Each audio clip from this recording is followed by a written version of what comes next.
p.m. every weekday. Right here On Hard Facts. On Hard Facts. Hello, Lagos. Good afternoon. I am Sandra Ezekwesili, and these are your hard facts. Shakumaku. It's a great afternoon to be here. Watagwan. I'm Aogo Obo, and it is good. Good to be back. Good to have Agogo back. Agogo is also my head of programs, so that means that he's always off doing meetings and meetings after meetings. So he's more admin than radio presenter. So on the days we have him, it's like seeing Jesus or getting a visa. I've been in quarantine. Let's hope not. Your first hard fact of the day is a happy 50th birthday to Mr. Franklin Chidi. He's the husband of one of my favorite people, head of marketing here at Nigeria Info, Mrs. Olubukola Chidi. So happy birthday, sir. Happy Golden Jubilee. Happy birthday. We wish you so many more, and we hope that you enjoy your day, don't we, Agogo? Yeah, another half century to come. Yes, indeed. Every day feels like a birthday with hard facts. I'm telling you, Agogo and I are here to give you the best insights into today's most important topics. We bring them to you, break them down, and give you the facts so that you can form an informed opinion. If you missed any of last week's shows, you can still catch them online. Go to our Facebook page, Nigeria Info FM. Go to YouTube, Nigeria Info FM. Twitter's Nigeria Info FM as well. We have a great show for you today. We're starting with the big three, where we will give you your daily coronavirus update. A woman is charged for assaulting her son here in Lagos. And Nasarawa governor won't ban Okadas until there is an alternative. On the glass ceiling today, we are celebrating International Women's Day in advance. I am so excited about this episode because you're going to hear from 60 women in 60 minutes. A lot of women from all over the world sent me messages about the things that they will change to make Nigeria a better place for women. It's amazing. Trust me, you want to listen to today's episode of The Glass Ceiling. And on the big hard fact, we have a special report put together by our newsroom on the economic effects of the global coronavirus outbreak here in Lagos. And after the 6 o'clock news, Dr. Max will be bringing you leadership insights. As usual, throughout the show, we're bringing you the latest updates, including business, entertainment, and sports. But let's get started with the big three. This is the Big Three. The Big Three. On Hard Facts. On 99.3 Nigeria Info. Now, you know what to expect on the big three stories that everyone is talking about right now. How do we convince people who flew with the coronavirus index case to come forward? Why do so many Nigerians have no problems battering children? And is Nasarawa right to keep Okada until there is an alternative? First story is your daily update on the coronavirus. We're waiting for the Nigeria Center for Disease Control to release their daily report. But here was their official statement about the state of things by the end of yesterday. So there's still only one confirmed case in the whole country. That was the index case who flew into the country.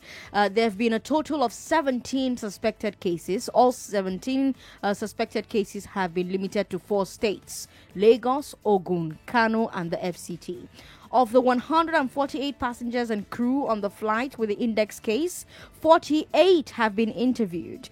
The NSCDC says it is making progress in keeping track of all contacts of the index case. And as you may have heard by now, the CEO of the NCDC has returned from China, where he was part of a technical mission from the World Health Organization. And as part of standard procedure, Chikwe Ihekwazu has restricted himself to his home for 14 days. I really like how NCDC is engaging the media and the public. Right, and so a lot of the misinformation people have put out on social media in the last couple of hours have been debunked because this is day 7 of his quarantine, and so he's got 7 more days to go. Put out a tweet saying, "I'm working from home." And I know a number of people have been asking questions, why did he go to China? But if you know the work the NCDC has been involved in, they usually go to places where they have their expertise required, where they can learn lessons. Same thing happened with Ebola. Nigeria did send a number of medical personnel, I recollect, to Liberia and Sierra Leone. So he went to China and he got some valuable lessons, which he said in the tweet is passed on to the Ministry of Health and helping Nigeria understand what to do. And so, I just as I came in, I was listening to, I think it was CNN or BBC saying that Italy is considering shutting down all its schools in the next couple of, maybe before the end of today. Well, they've banned kisses. Yeah, so in France, right? Yeah. So no more kissing. I think maybe we may have just dodged the bullet in the way this has happened for us. The NCDC is saying that only of the 31 suspected cases of coronavirus in the country, all of them have tested negative. So, I was talking with Dr. Fred the other day saying after 14 days, we can then say we're corona-free because if we don't have any new cases, that's the next step for us to get to. And it will be huge to imagine that we don't have anyone down with coronavirus. The other West African country, Senegal, has got a second case reported, and we still bask in the euphoria of one. But when I tend to think about the measures in terms of the containment going on in several parts of the world, I'm frightened at the prospect of what will happen to anyone's business, economy, or life when you have to go through those drastic measures in preventing the spread of the virus. Well, we are going to talk about the effect on businesses at 5 p.m. today when we play you our special report from the newsroom. But also, if you go to the NCDC's Twitter handle, they have posted a video that answers all the frequently asked questions about the outbreak and what they're doing to stop it. So right now, the suspected cases are only in 4 states. 3 of those states have an international airport. And the other one, Ogun, is right next to Lagos with a lot of traffic going back and forth. So it's really like everyone expected. You know, the big threats is at the airports, Agogo. Yeah, the big threat at the airport. And so they've ramped up a lot of stuff going on at the airport. If you've been to the airport recently, you'll see that a lot of what they're doing is to make sure that this doesn't happen, especially if you're coming from countries where the coronavirus is said to have affected a number of people. Just a short while ago, the World Health Organization's head, Tedros Ghebreyesus, he was asked a question on comparing this coronavirus, the effect to the seasonal flu. And he said, yeah, even though the seasonal flu is easier to contact, this is more deadlier because 3.4% is what they're saying now. The disease that comes from the virus will kill people than those who get infected from the seasonal flu, which is just a singular percent. So I'm also thinking in terms of what goes on at the airport for those who are coming in.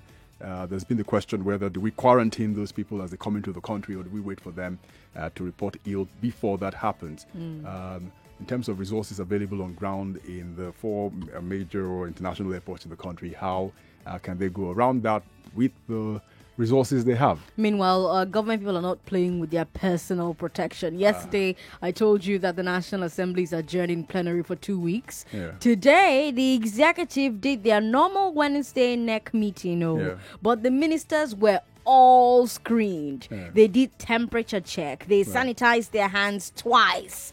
First at the Aso Rock Gate, then in the complex itself. Nobody won't die, Agogo. Nobody won't die. But I'm thinking, why didn't they do this with Lassa fever? Good question. Lassa Maybe they don't fever have rats. No, because it's international. They like the international flavor of this disease. Maybe they don't have rats. Maybe that's the problem. A lot of people are very worried about those missing passengers, Agoro. We heard from Dr. Ihekwazu yesterday from his self-isolation, and he said that we shouldn't worry. But Nigerians are really not happy that these 100 or so people have not come forward, and government seems unable to track them. And there's another thing. Many of those guys, I understand, also have gone out of the country too. The number of foreigners who just came in and then went out again. Do you know that yesterday lots of callers were saying that people must be afraid, and we have government saying that they're thinking about publishing their names, but some people are saying that would be a violation of privacy. But I look at a country like Singapore. Singapore is battling the outbreak as well, and they're doing better than most countries. Do you know the government has published the names and addresses of everybody who who contracted the virus. And now, software developers have used that data to build an app that keeps everybody else safe, by showing you the areas in town to avoid because somebody was infected in that area of town. Agogo, is that something we could do here? Put people's names and addresses out there. Yes. We still don't know the name of the Italian man. We're still referring to him as the Italian man. Yeah. But everybody knows Patrick Sawyer's name. Yeah, which was unfortunate. But I'm thinking of safety concerns here. I mean, putting people's names and addresses out not exactly a wise thing to do in these days of insecurity in the country. People just come knocking your door the following day and say, "I saw your name." I know, say you get Ebola. Yeah, you know. Let's rid you of the world or something in that nature. Well, there's a lot more to say about the coronavirus. We're going to get into all of that at 5. For now, let's talk to you. What do you think government should do about the missing passengers? And I'm not talking about punishment now. You cannot punish people that you have not caught. And in fact, you can't even convince somebody to stop running if they think that you're going to punish them. So how do we convince these people to come forward? How do we make them feel less fear and feel comfortable coming forward? Our numbers are 01277 0993, 01277 1993, 01277 2993, and 01277 3993. It is 28 minutes past 3. Stay right here on the Big 3 on 99.3 Nigeria Info.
This is the Big Three The Big Three on Hard Facts. on 99.3 Nigeria Info. Our first story on the Big Three was your daily update of the coronavirus outbreak. And we have Obinna waiting to talk to us. Hello, Obinna. Hello. Thanks for calling us. Hello. Yes, hello, Obinna. We're hearing you. Go ahead. Okay. Good afternoon, Obinna. Yes, you mentioned the coronavirus Italian man. Mm-hmm. Actually, do not know the name of this Italian man as you today. Like I said, I see this as a scam, honestly, to be honest with you. No, it's not a scam, and we're not going to let you say that on national radio. It most definitely is not. If it were a scam, the WHO will not be in on it. The rest of the world will not be pointing to Nigeria as an example of how to get a corona outbreak right. So no, it's not a scam. Try not to repeat that. Our second story: the Lagos state government has arrested and arraigned a woman for battering her son and leaving him with severe injuries. The case stems from a video that went viral on Facebook that showed a young boy bleeding from serious injuries. The neighbor who shot the video claimed the boy's mother, Balikisu Musa, had beaten him the day before with a plank covered with nails. She had allegedly refused to take him to the hospital. Balikisu is now facing one count of assault at the Obwa Magistrates Court and has pled not guilty. According to the eyewitness, her husband, the boy's stepfather, also confessed to torturing the boy by using pliers on his private parts, but was not arrested or charged. They should lock them up and throw away the key, Agogo, I think. Yeah, this is a very disturbing story. First and foremost, the good thing is it was through social media this happened, and the agency of the state got aware of this through that, went to the home, and the rest, like you put out, is what we're dealing with now. So I'm also concerned with the fact that, well, good, it happened through social media, but the neighbors must have seen this happening. And what is even more shocking is that there are organs, there are arms in the state, there is an existing law, domesticated child rights law, which is in existence, which means people by now should know that they can call on these agencies, and prosecution has happened in the past and still happens. So why didn't they make this information known to the agencies involved? I've heard people say things like, well, we don't want them to know it was us who reported it. But those lines that they do give out many times are anonymous and offers you the opportunity not to let yourself be known. And you can make those reports known. I've done it before, and I've seen them go into action to go release someone who was in custody. And very importantly, children's rights are human rights. So I don't understand when people say, like a number of comments I've seen online saying things like, well, you know that the parents have the responsibility to train their children, and they use the religious maxim. Yeah, but I think a lot of people need to learn that there's a difference between discipline and torture. Yeah. They also need to remember that children are children. You have people hitting children in ways that they wouldn't even hit an adult. Children that have is much stronger. Yeah. She used a plank with nails, Yes. Agogo. How can anybody Yes. do that? How can anybody think that is Absolutely acceptable? atrocious. I know people say things like, but look, there's an existing law. Children's rights are human rights. The child has right to association, has every right, just like as an adult. Their rights are also enshrined in law. So anyone who goes around bashing the child the back of the head or doing all of those things should be ready to face the consequences when things go wrong. And people can say, we did not know. That's why this happened. I mean, we can go back several months and see that this was still happening in an urban area, not even the rural area. We can say there is lack of information. Another thing that they put out also importantly is the fact that the different actors here, the police and the rest of them, will have to scale up what they're doing in response to what the children go through many times when these sort of things happen. Because we've had horror stories many times when they go to the police station too, and the police say, what? And they say, because you're a bad child, you have to go through this sort of thing also too. So they also haven't helped matters. But the more we get this sort of thing going on and people are charged, for this sort of thing, maybe a lesson will be learned quicker. I've talked to child psychologists and parenting coaches, and a lot of them are very concerned about the way that many Nigerian parents approach discipline. This woman said she hit her 12-year-old on the head with a plank because he was not paying attention and he was not obeying her. But the child psychologists will tell you that that's how children are. You have to train children to pay attention. You have to train them patiently. With children, you cannot allow yourself to get so angry that you want to beat them up like they are an armed robber now. Haba. But what's puzzling me about this whole story is that the stepfather is still a free man. According to eyewitnesses, Agogo, the kid said the man used pliers on him. The kid showed them the injury, and the stepdad admitted to it. He told them it's a free world. A free world, Agogo. Free to torture a kid, and he wasn't arrested, Agogo. There are family courts in Lagos. I guess when they get to any of the family courts, which we know, those sort of things will eventually come up. Whatever he says in the court of public opinion will still have to get tested in the real court. So it's still not uhuru for him, like they say. It probably will be joining the suit eventually in a later case. But I'm sure it's something that a lot of people will follow in the family courts, which I know there are six or eight of them presently in the state. Lagos, I need to hear from you. Where do we draw the line? At what point do we say that physical discipline of a child has gone too far? Do you beat your children? Do you beat them while you are still angry? Or do you wait to stop being angry before you beat your children? Do you believe it is wrong to beat children? What could make a mother hit her own child in the head with a plank? 01277 0993, 01277 1993, 01277 2993, and 01277 3993. Hello to you. 99.3, hello. Hello, good afternoon. Hi, good afternoon. Good afternoon to you. Good afternoon. Hi, good afternoon. Please go ahead. I think, apart from prosecuting that woman, I think she should be sent to a psychiatric hospital. Okay. I want to believe she has a problem because I don't see that as a normal behavior. Something is wrong. I've seen people who behave that way. Anger is a junior brother to madness. So if you don't take it away from the root, it will destroy something. So that's what I want to say. Thank you very much. All right. Thanks for calling to say it. We've got Samuel on the line. Hello, Samuel. Hello. Good afternoon. Hi. Good, Samuel. Please go ahead. Good afternoon. How are you, sir? Please go on. I'm fine. I'm good.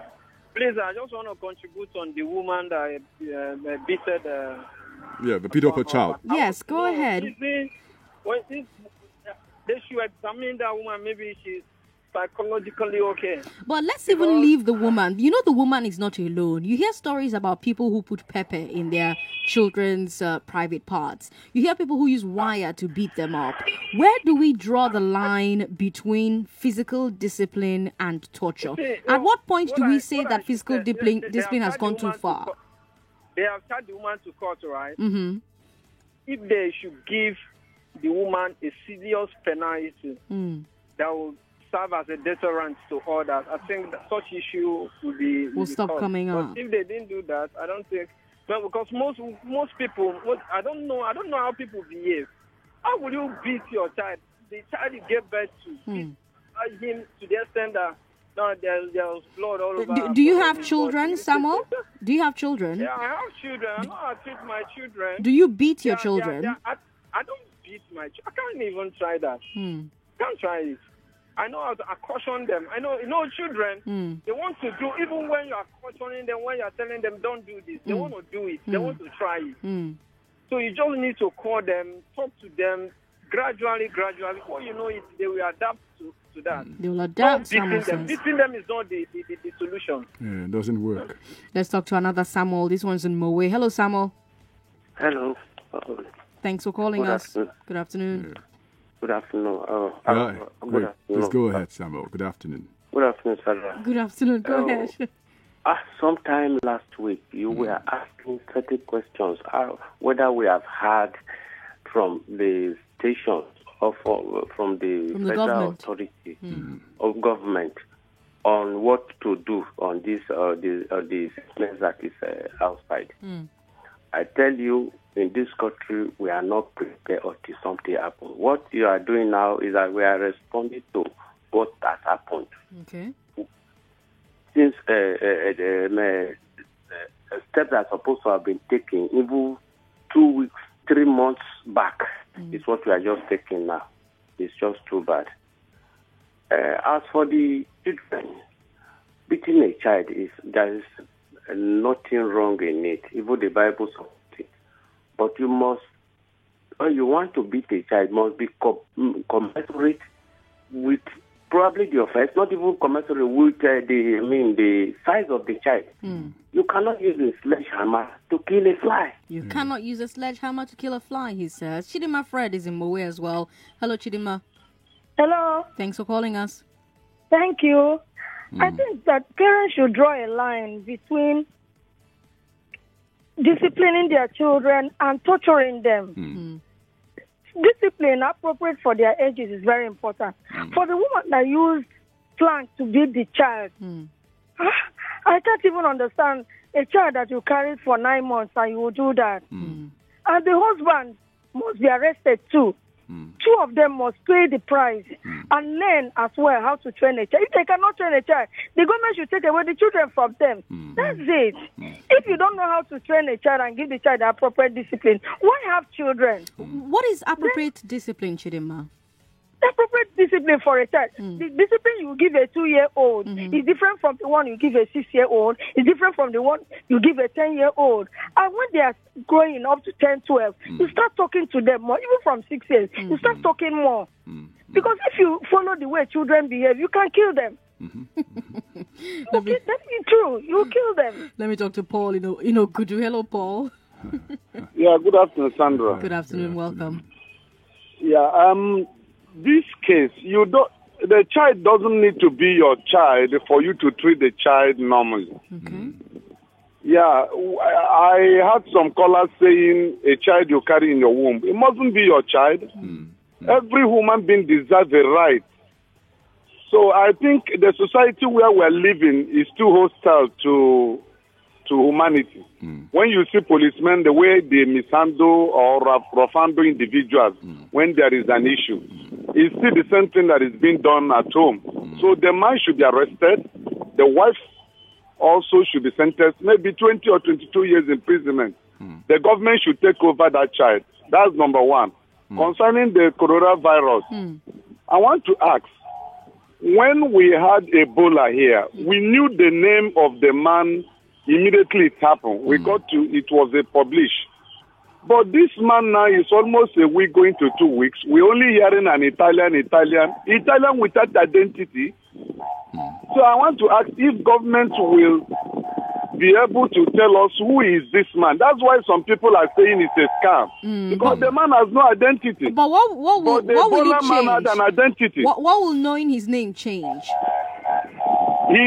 It will authenticate. We are living in a society that rumor is the order of the day. So in order to kill that rumor and not allow it to circulate and to be believed, you have to clear some issues. Clear some issues, he says. All right, our final story. The governor of Nasarawa State, Abdullahi Sule, has said his government will not be in a hurry to ban motorcycle and tricycles in the state because of the transportation and employment problems the move would cause. Sule was asked about the idea of an Okada and Keke ban as a possible solution for crime and insecurity in the state. And he said, quote, in Nigeria, we want to solve a problem without looking at all the other items. Who are actually the riders of these motorcycles? Where do they go to? If you ban the use of motorcycles in a place like Nasarawa, where there are a lot of streets that are not motorable, how do you expect the people to move? It's a huge city. Nasarawa doesn't have the resources to go and develop most of these places right now. Until we are able to do that, I think it may be unwise for us to say we are banning the use of motorcycles. We can say we can ban the use of motorcycles on the highway to avoid some of these conflicts. Yes, we can say that we don't agree with some of the tricycles going on the highways. They are becoming risky by causing accidents. We may not ban motorcycles and tricycles outright. We may ban in certain places where there may be a risk of conflict to the people, but in other places where people cannot use any other thing but the motorcycle, we will allow. End of quote. So they're saying no ban until there's an alternative, Agogo. Until they have money to provide for better roads in the state, is what he said. And maybe, which is almost impossible because Nasarawa just borders Abuja. And many of the towns is called Nyanya, Mararaba, Karu, or places that should have been developed in the real Abuja master plan as places people who work in Abuja can stay and commute on a daily basis. But that is unfortunate. And it's also a good fortune for them who are rickshaw riders and motorcycle riders in Nasarawa State to know that nothing can happen to them until they have the resources to develop most of those places in the state. But then, big issue that he's raised also to, with respect to what will happen, his plan to deal with people who have antisocial behavior and insecurity in the way they can deal with them is also something to think about. But I think in comparison to what he said, with what has gone on with Lagos, and whether Lagos, for example, was smart in the way it carried out its own plan, was this sustainable? I don't know whether people will agree or not, but people who have the rickshaws run the places where they used to run in some parts of town and have been stopped will have better answers. I also see certain local governments and LCDAs who have retained the rickshaws and the motorcycles in their local government areas. How the Lagos state government was able to arrive at this decision saying this local government can have this working here and this cannot have this working here is something that they will have to put forward on the table to satisfy the inquisitive listeners and inquisitive residents of the state who think that they've been unfairly treated in the way the law was applied. And Governor Sule made a point that a lot of the time doesn't get discussed enough. What happens to the riders? When the Okada ban in Lagos is discussed, the supporters often want to say, well, a lot of these Okada riders are criminals.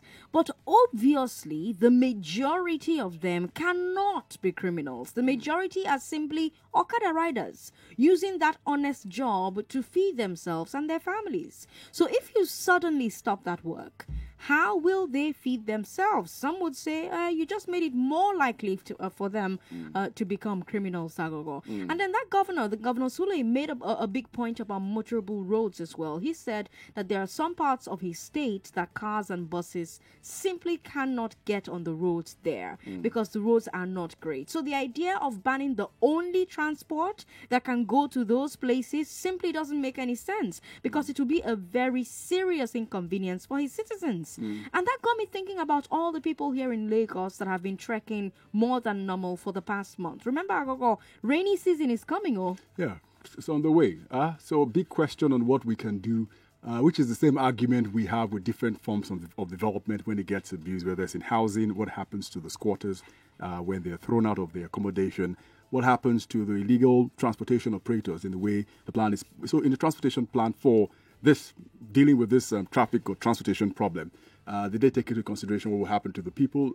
So the same way the Americans and the Western world went on with the Garden Beautiful movement or the Great American Park system, where they wanted to beautify the entire environment, and forgot about the people who were living in all these places that they were going to, relocate from those places.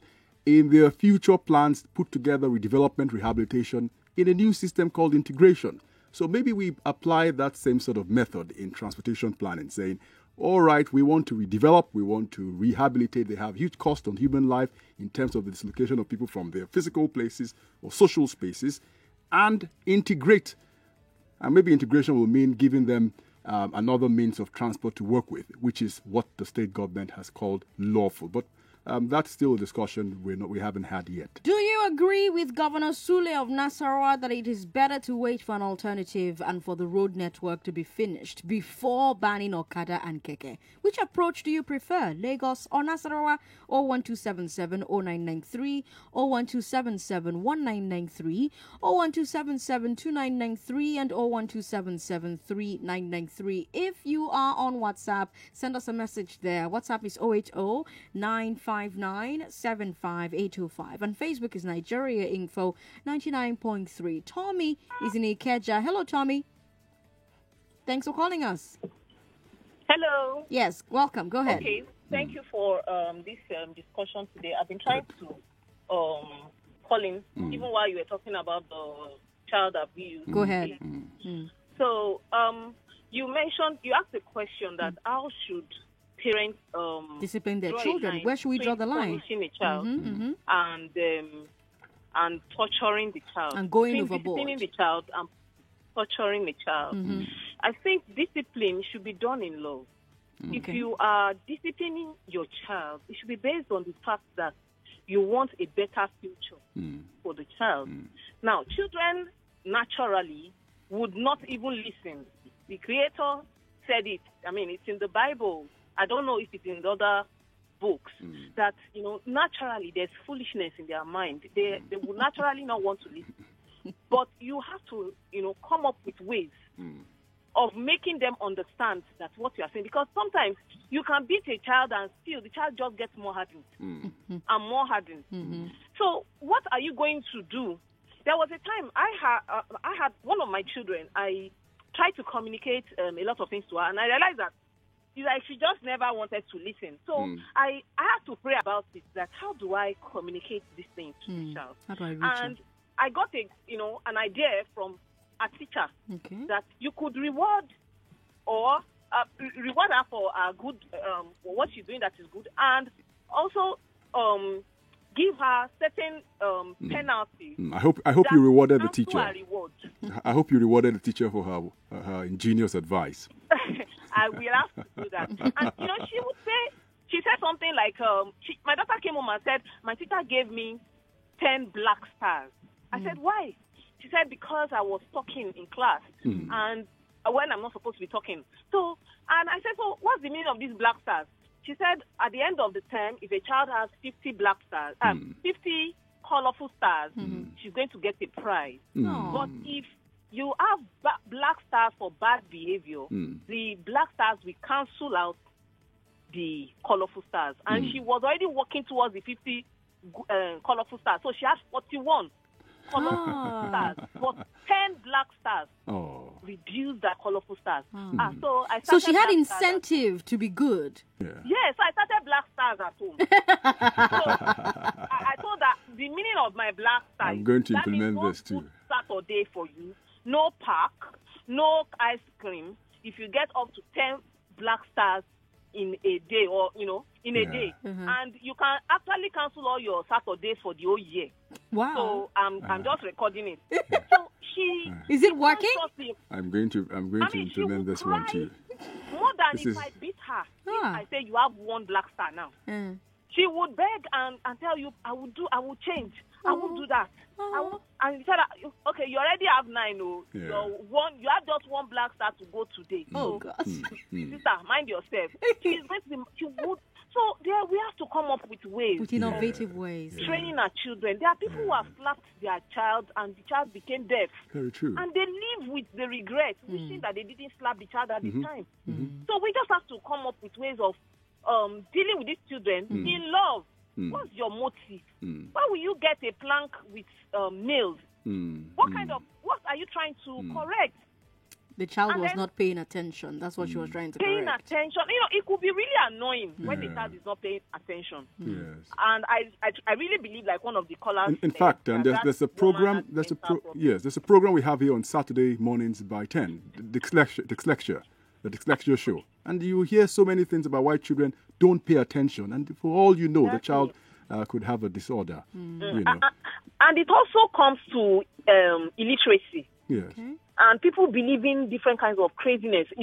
Some people, their pastor would have told them the child is a witch or a wizard, and then you inflict pain if you want him to change.